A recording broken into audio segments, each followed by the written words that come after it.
When he was about 12 years old, his father took all the family at 1872 or 73, something like that, and they immigrated to Palestine to establish a place called Zichron Yaakov.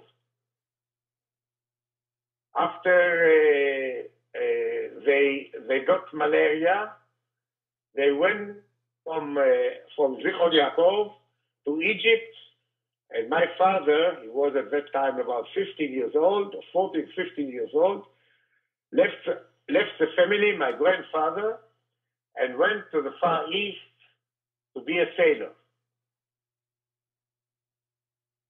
When he was about 38, his sister called him back to Europe in order to get married with a Jewish girl.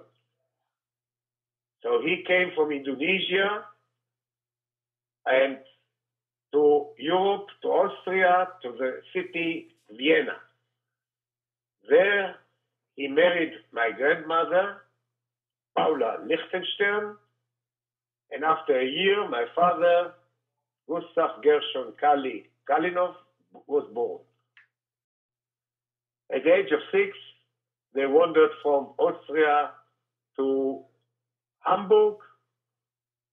There, my father grew up. Both of my parents, Gabriele Feuchtwanger Kalinhoff and Gustav Gershon Kalinhoff, met in Berlin at about 1927 when they were students in the university. My father was a student for engineering, electrical engineering. My mother was working as a social worker in the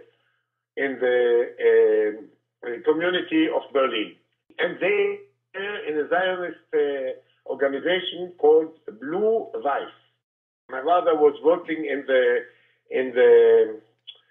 how you call it, the area, county, I don't know, area, in the city hall, the city hall of Berlin, okay, as a social worker.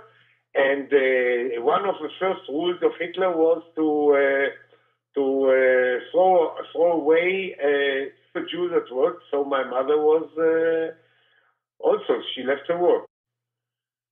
5 months later, both of my parents went to Palestine at that time. So at about May or June 33, they were in Palestine. A year later, my mother went back to Germany and brought her father and her sister and both of the parents of my father. So they came back. They made Aliyah in the spring of 33. By ship via Trieste. They came to, the name of the ship was Jerusalem, and they came to Haifa. My parents lived in Haifa, and my father was, there was not work for electrical engineer, so he worked as a worker with in an electrical company, putting cables in the walls of buildings, and making installation, etc.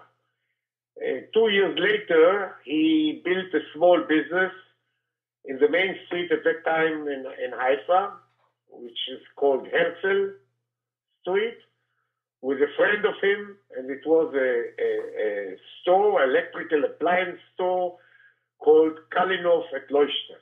It was a very famous one. And he has this still about 10 years. I lived in Haifa till the age of 19, when I finished my high school and went to the army. It was for me wonderful. I studied at one school, a very liberal school in the beginning. And at the age of 15, I transferred to a school, which is a school that 4 hours you work in the shop, you train machines, and I was in machinery, others were electrical or this, and 5 hours you study history, and the Bible and Hebrew and mathematics and physics and chemistry and everything. In English, of course. I was a football player, not a basketball player. I was a runner. I used to run long runs. Moreover, there was time that children that lived a little bit out of Haifa and came to school couldn't go home. So at my home lived for a couple of months a boy from a neighborhood of Haifa who couldn't go home because of the shooting on the ways. At the time of the British, sometimes they put curfew on us, which means that we were not allowed to go to streets. We should remain only at home. So at that time, of course, me and the children, we went out on the roof to see what's going on. But the parents didn't allow us, of course, to go because you might be shot. And then after the war finished and there was a state of Israel, it was a regular life. It was a regular life. We didn't have food. It was we have only coupons. We received coupons for bread, for milk, for eggs, for meat, for shoes, for everything. I was in a movement called Hashomer HaTzair. This means, first of all, that you are a member in a group. And a group, boys and girls at your age, about your age. It might be 2 years, 2 classes together, but it's about the same age from a couple of schools. Now, this movement that I was in was a movement that was a Zionist movement and a socialist movement. And the aim was to educate us and to live and to be kibbutzniks, to live in a kibbutz. We met 3 times a week. We played on the Carmel. Hashomer is also a scout movement. So we have camps and we have fire and we played a lot and we danced a lot and we sang a lot. But also we learned ideological articles of Herzl and Karl Marx and Hadam and all these kinds of this and the socialists. At school, kindergarten, school, streets, shops, everywhere. We speak Hebrew. That's the language that's at home. We spoke with parents. We spoke a mixed language, Hebrew and German. My parents didn't know Hebrew so well, at least in the beginning, although they studied and they tried, but it was hard for them. So between them, they spoke German, and we grew up, Raya and me grew up on German and Hebrew. In '67, I was a reservist. Reservist means that I went to the army once a week or a couple of times in the year for about 30 days, 30 up to 45 days a year. And then I was in the war of '67 and in the war of '73. War, I was in the tanks, and I went to the Golan Heights.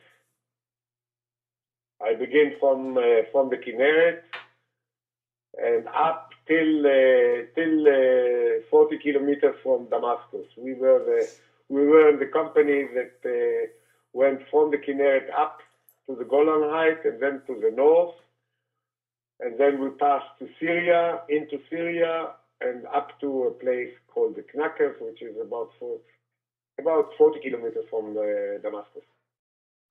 Which the members of that are going to there, the soldiers, are mostly at that time were members of a youth movement that intended to go to a moshav or to a kibbutz or to something like that. I don't like to fight, and I'm not happy to fight. And I hate to do it, but sometimes you must to do it, and then it's a duty as a citizen of Israel to do it. But to say that I like it, no, I don't like it at all. I moved to the kibbutz at 56.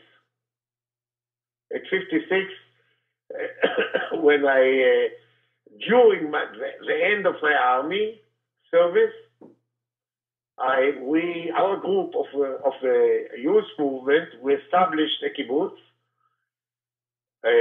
called Horshim, Horshim, which is not far from Petah Tikva. In the beginning, it was only our group.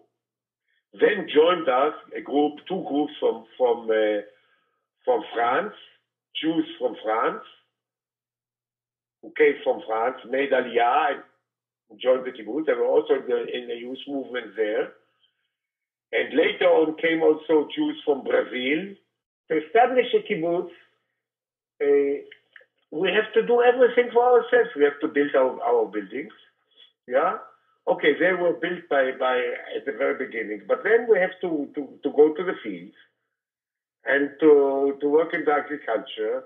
We have at that time we have oranges, and we have fields with onions and with carrots and with tomatoes, and then we planted